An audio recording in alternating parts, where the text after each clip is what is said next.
My elements are random stranger, true love, servant, and desperate, and it has to end. Though he had lost his arm, he counted his blessings and lived rather happily.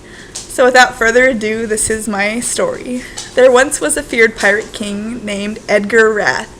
He was the most feared and awful pirate king in all of the world, and he was very successful at what he did and made his shipmates very successful as well, and they all loved and adored him because of how rich he had made them. Well, even though he was so successful, he couldn't help but feel that there was something missing in his life. There was something greater he wanted to find than just gold and riches. He decided it was time to find his true love.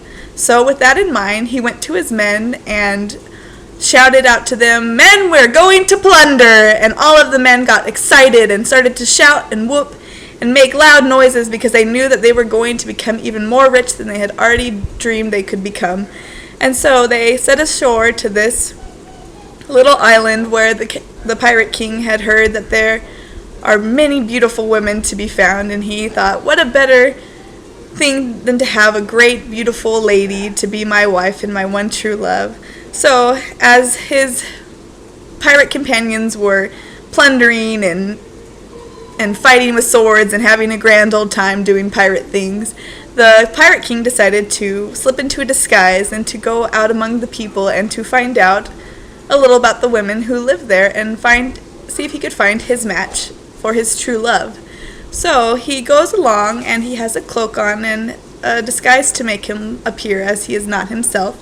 And he finds this young maiden in the most beautiful, elegant pink dress he had ever seen in his life. She must have been a lady because she had this air about her that made her seem like such an elegant beast. And she went off to go and see someone about a horse, and he followed her and decided to ask her a question to find out if she would be a proper lady to become his one true love.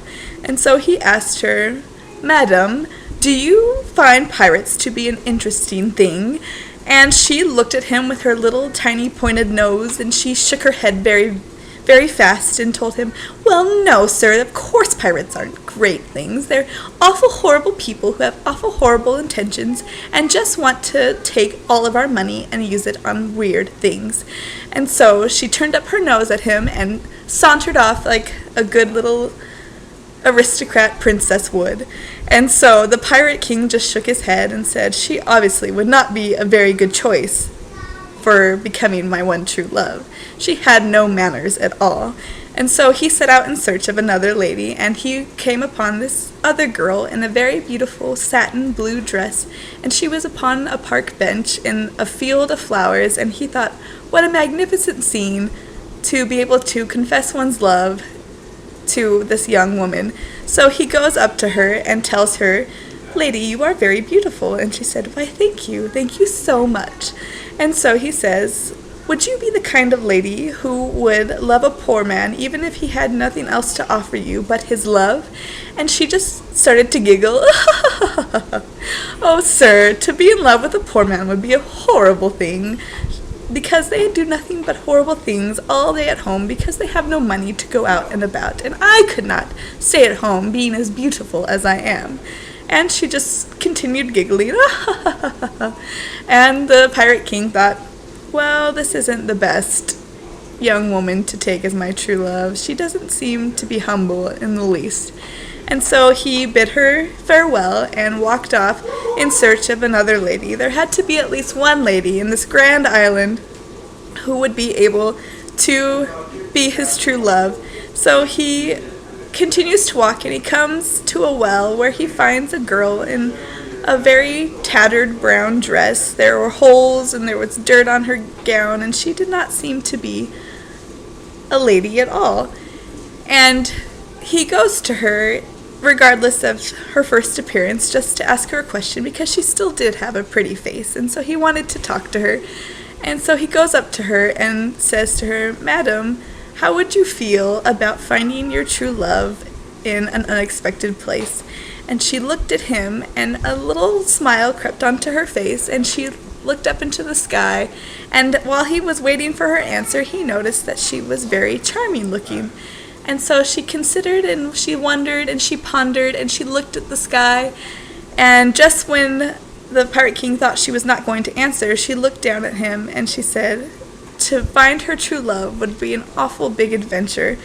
And she laughed, and he noticed that it sounded like a bell, and he decided, this girl is wonderful, she should be my true love.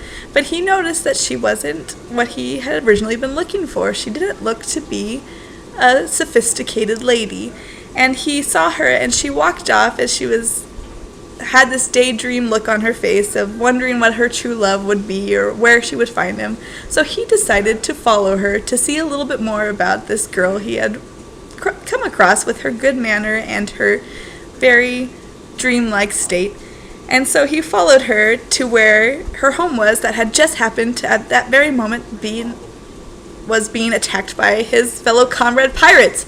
And so he was like, oh no, I'm going to lose her forever. She's going to run away in fear, and before the chance I have even been able to reveal myself. And so he draws his sword and he goes into the fray, and he sees her with her wide eyes, and he goes and he becomes this valiant man who's going to sword fight. But before he can even get over there, she pulls out her own sword and begins to just fight these pirates, and she's got this huge smile on her face, and he's like, what is going on? And she bests even his most handy swordman, and she gets her sword to his first mate's neck, and it's saying, you need to surrender. And the Pirate King runs over and says, wait, these are my men. And she's like, oh, I thought you were an old man. And he reveals himself as the Pirate King, and he said, you are a great swordsman. And she's like, my father taught me well. He taught me to be a lady and to be a great swordsman.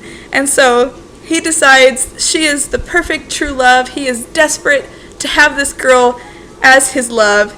But then she looks at him when he's saying all of this to her, saying, I need you to come with me. I need you to be my love. She says, sir, I cannot be your love, for you are a king and I am but a humble servant. And he said, I am not a king compared to how great and humble and beautiful you are. And so she is very happy and she's smiling, but at that very moment, while she is talking to this Pirate King, her father comes out and cuts off the Pirate King's arm because he thinks he's attacking his daughter. And the Pirate King who just screams out in pain. He's like, no! And the girl, whose name happens to be Lily, rushes to him and screams for him and says, Father, don't! He's my true love! And the father's like, oh, I wish you would have said something before I ran out to save you. And she's like, how could I tell you? And so the Pirate King bandaged himself up very quickly and laughed it off and said, no, don't worry, fair maiden, I am fine. And so she goes with him, and they become true loves one to another. And though Edgar Rath's arm had lost his arm, he counted his blessings, and they lived rather happily.